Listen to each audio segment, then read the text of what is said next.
hoy nos acompañan en el estudio de Despierta, les agradezco mucho la desmañanada, Alfredo Ávila Rueda, historiador de la Universidad Nacional Autónoma de México, y Roberto Breña, investigador del Colegio de México. Muchas gracias a los dos por venir.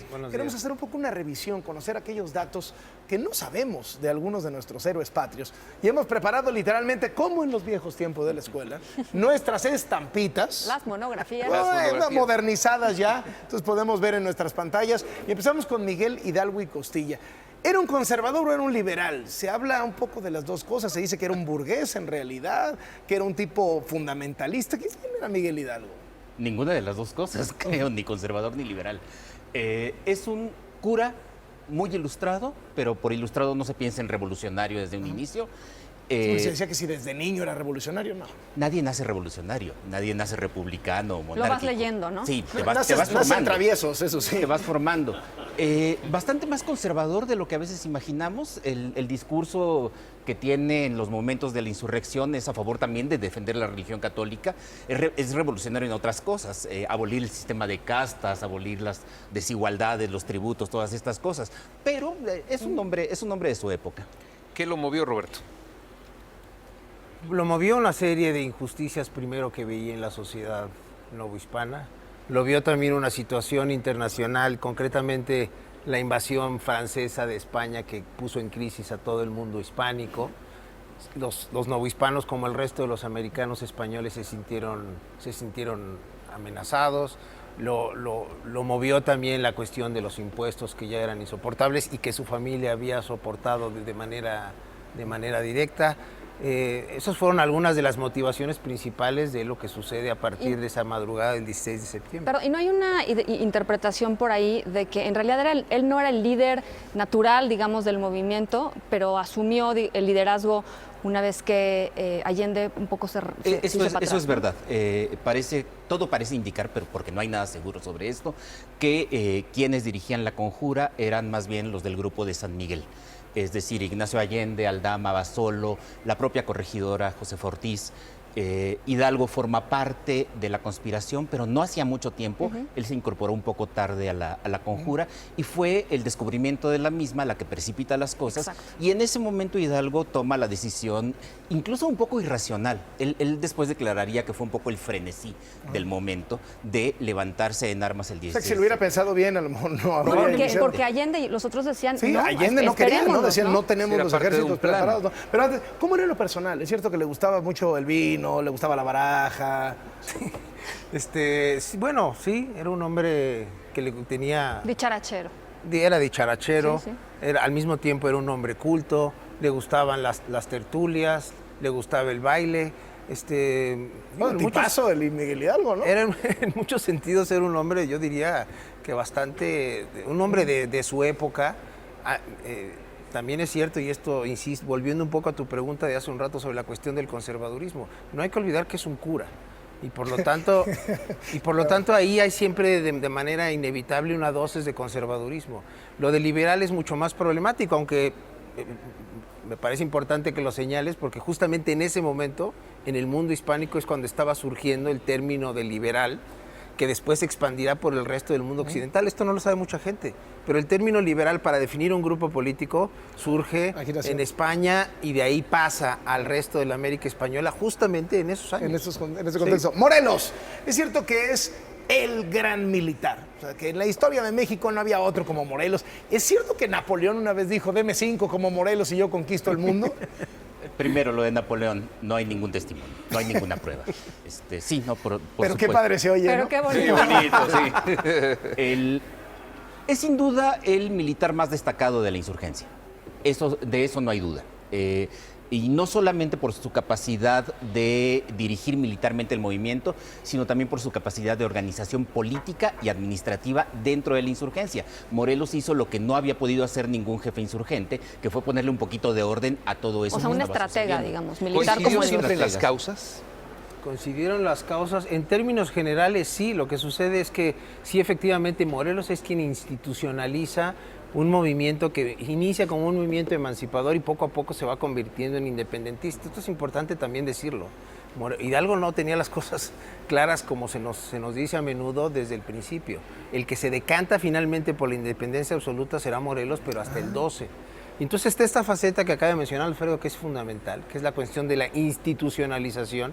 Y ahí está la Constitución de Apatzingán, que es obra eminentemente de Morelos. Y otro factor que es muy importante en lo que acabas tú de señalar sobre su capacidad militar es su gran capacidad para elegir a las personas idóneas, algunas de ellas mencionadas, por cierto, ayer por el presidente de la República en el grito. Ignacio Allende, el capitán Allende, ¿se peleó con Hidalgo? Se peleó con Hidalgo. Hay testimonios que indican que desde un inicio tienen dos objetivos diferentes.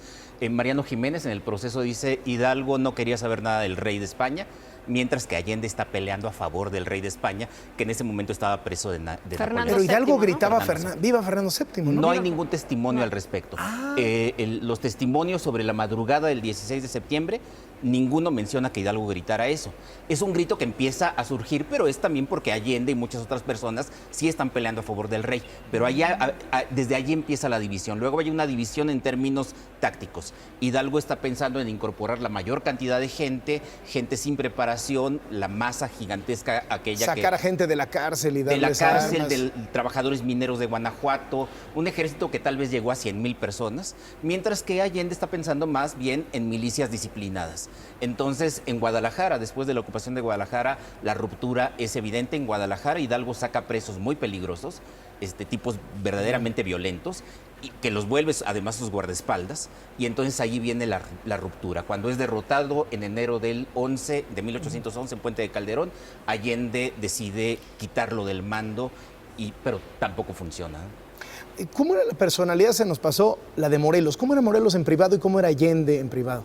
Sobre Morelos, a mí siempre me ha parecido importante destacar la faceta social de Morelos. Y en eso Morelos se distingue no solo de muchos otros revolucionarios novohispanos, sino de todas las revoluciones hispanoamericanas. Esta preocupación por la pobreza y por la desigualdad, muy evidente, por cierto, en los sentimientos de la nación, en algunos de ellos particularmente, eso es algo que uno, visto desde el siglo XXI, podríamos pensar que es algo común, sobre todo en ese periodo revolucionario, no solamente a nivel del mundo hispánico, sino si incluimos las demás revoluciones. ¿Y qué sabemos de su parte privada? Carlos Cerrejón Peredo, un historiador de Michoacán, acaba de publicar la que sin duda es la biografía de Morelos. En su parte privada es un hombre con mucho sentido del humor, a veces un sentido del humor irónico, hiriente, sarcástico. Un bully, que le diríamos ahora. A veces sí. Y dice Carlos Cerrejón algo que a mí me sorprende mucho, en algún momento incluso con depresión. Un hombre que se atormenta mucho por lo que él considera que son irresponsabilidades. Tuvo por allí 2 amoríos, por ejemplo, y entonces eso lo atormenta porque está traicionando a la iglesia, y con el segundo amorío está traicionando Doña a la Josefa, primera. ¿no? Entonces, Doña Josefa era. No, bueno, no, doña Josefa no era el amorío, no. No, Yo digo poner a doña Josefa en la mesa. Ah, no, pero antes Allende, ¿cómo era? Allende, por los testimonios que tenemos, era el criollo, hoy le dirían mi rey. Es un criollo conquistador, le encanta el baile, le encantan las tertulias, es muy irresponsable Elegante, en ciertos momentos, ¿no? elegante, con una melena afro que nos parecería extraña. Pero Pues también, ahorita, ¿no? pero también muy Hipster. rígido en términos militares. En términos militares, muy Muy estricto. disciplinado. Eso es importante porque la poca disciplina militar que se pudo tener en esos primeros meses se la debemos a Allende. Oiga, Decías, Ana Francisca, probablemente Josefa. la mujer más famosa, ¿no? Sí. De todo este tiempo, doña Josefa Ortiz. Seguramente, junto con Leona Vicarios. Con Leona Sí. Vicario. Leona Vicario es extraordinaria, mucho más que doña Josefa, aunque Josefa es impresionante. A mí, yo Háblanos de las dos, ¿por qué? pido que le quiten el Domínguez a Josefa, porque además nunca se mencionó Josefa Ortiz de Domínguez, es una cosa posterior. Es Josefa Ortiz, no dependía de su marido para estas cosas. Su marido, abogado, se la pasó tratando de sacarla de la cárcel en varias ocasiones, porque era una mujer muy activa.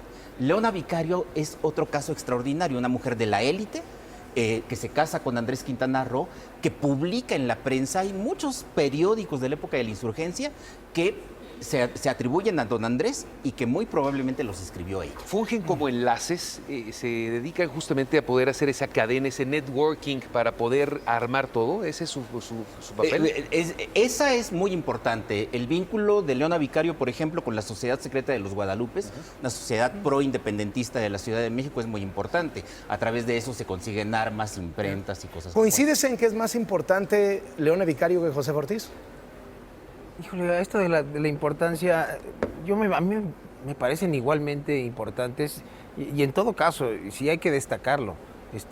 La presencia de mujeres no es cuantitativamente importante, pero nada más estas dos desempeñaron papeles importantes en buena medida por esto que tú señalas como networking. ¿En qué sentido? Pues no hay ninguna conspiración que luego se transforme en rebelión y luego en revolución, que no depende en buena medida de justamente contactos, transmisión de información, etcétera. Ella es... Casa, ¿no? O sea, en parte ellas pudieron desempeñar ese papel porque por el hecho de ser mujeres, de manera natural se pensaba que no podían representar una amenaza y la vigilancia, así es, sí, y la vigilancia era menor. Oye, muchísimas gracias por venir y platicar un poquito de esto. En estos momentos se los aprecio muchísimo.